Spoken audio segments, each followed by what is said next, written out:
퇴직연금 시장에서 우위를 점하려는 대형 저축은행 간의 경쟁이 갈수록 뜨거워지고 있습니다.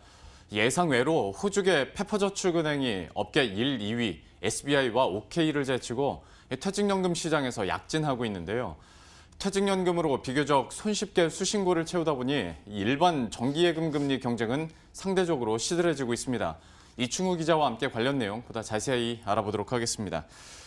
우선 퇴직연금 규모에 편입된 저축은행 지금으로서의 예금 규모가 현재까지 어느 정도 되는지부터 한번 설명을 해주시겠어요? 최근 수치를 확인해 보니까 8월 말 기준으로 데이터가 있는데요. 퇴직연금에 편입된 저축은행 예금 잔액이 4조 6천억 원을 기록하고 있습니다. 전체 퇴직연금 시장 규모는 200조 원으로 이에 비하면 저축은행 예금 잔액 비중이 미미하다고 볼 수도 있겠지만요. 저축은행들이 사실 퇴직연금 시장에 진입한 지는 얼마 되지 않았거든요. 지난해 9월 감독당국이 감독 규정을 개정해 저축은행 예금을 퇴직연금 운용 대상에 하나로 포함시킨 지 1년여밖에 되지 않았다는 점을 고려하면 급성장세를 보인 것으로 분석됩니다. 저축은행들은 이후 준비 기간을 거쳐 지난해 11월부터 본격적으로 퇴직연금 전용 상품을 내놓고 시장 공략에 나섰는데요.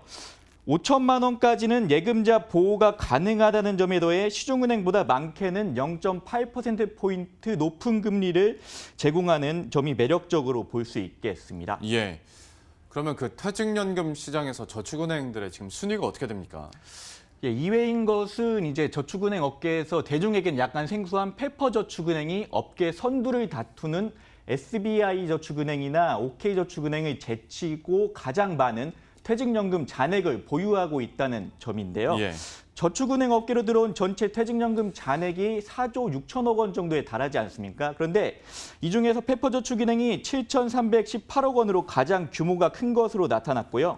OK저축은행이 6,093억 원, SBI저축은행이 6,048억 원으로 뒤를 잇고 있습니다.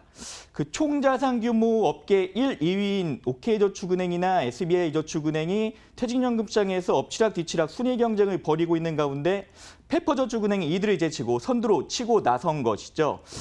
페퍼의 약진이 특히 눈길을 끄는 것은 SBI나 OK, 빅2보다 자산 규모에서 상당한 차이가 나는 데 비해 퇴직연금 시장에서만큼은 표에서 보시다시피 1,000억 원 이상 격차를 벌리며 1위로 올라섰기 때문입니다.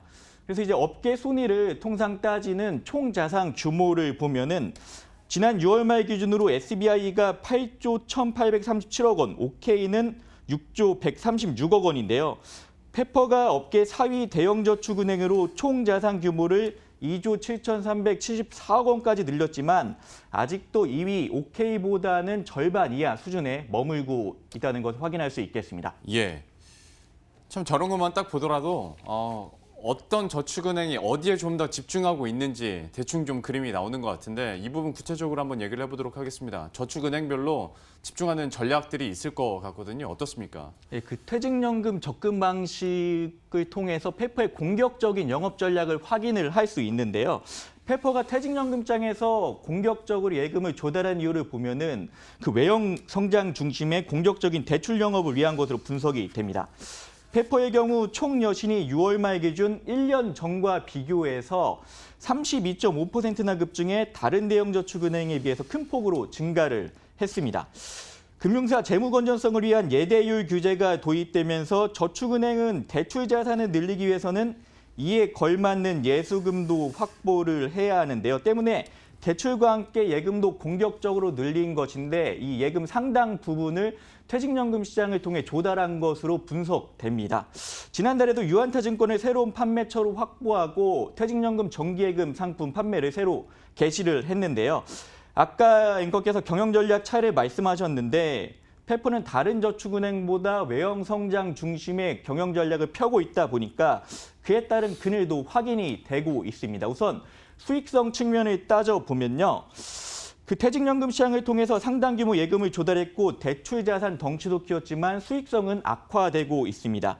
6월 말 기준 총 자산 이익률이 상반기 기준 6월 말 기준으로 0.28%로 전년 대비 0.59%포인트 하락을 했고 자기자본 이익률은 3.57%로 전년 대비 14.2%포인트나 떨어졌습니다. 그 저축은행 관계자들의 이야기를 종합해 보니까 퇴직연금 시장 진입으로 새로운 조달 수단이 생긴 것은 물론 긍정적이라고 합니다.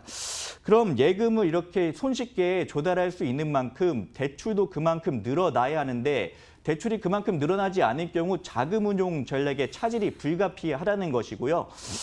이런 상황에서 퇴직연금 시장에서 너무 많이 예금을 조달하게 되면은 수신고 조절을 위해서 정기예금 금리를 내리는 식으로 기존의 고객들을 내보내야 하는 그런 상황에 처할 수 있다는 게 저축은행 관계자들의 설명입니다. 전략에 따라서 좀 장단도 있게 되는 것 같은데 얘기를 해준 것처럼 사실 퇴직연금이 시장에 한번 들어가면 규모 자체도 워낙 대규모이기도 하고 그 다음부터는 좀 안정적으로 자금을 조달할 수 있는 또 방편이 되는 거지 않습니까?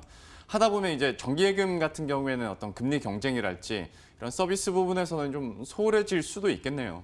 예, 그렇습니다. 통상 연말이 다가올수록 저축은행들이 일반 정기예금 금리를 올리는 식으로 금리 경쟁에 나섰었는데 올해는 예년과 달리 그다지 적극적이지 않을 것이란 전망이 나오고 있거든요. 이미 소극적인 모습을 보여주고 있고요. 그 저축은행 중앙의 저축은행 1년 만기 정기 예금 금리를 현재 보면은 2.38%를 기록하고 있습니다. 79개 저축은행의 평균 금리인데 연초 2.62%보다 0.24%포인트 하락한 것이죠. 물론 지난 7월에 기준금리가 3년 만에 전격 인하된 영향도 있지만 금리 인하 넉 달 전인 3월 중순부터 이미 1년 만기 정기예금 금리는 2.28%까지 떨어졌습니다. 그러니까 지난해 3월 2.46%보다 0.18%포인트 낮은 수치를 기록하고 있는데요. 당시 이미 퇴직연금 잔고가 2조 원을 넘어선 데 이어서 현재는 이보다 2배 많은 수준으로 퇴직연금 잔고가 늘어나지 않았습니까?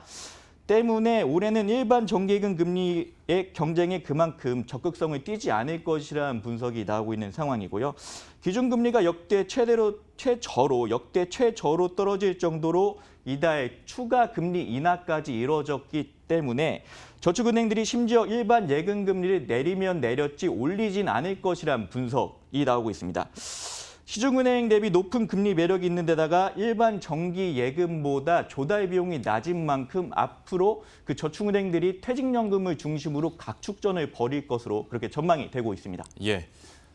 지금까지 이충우 기자와 함께했습니다. 잘 들었습니다.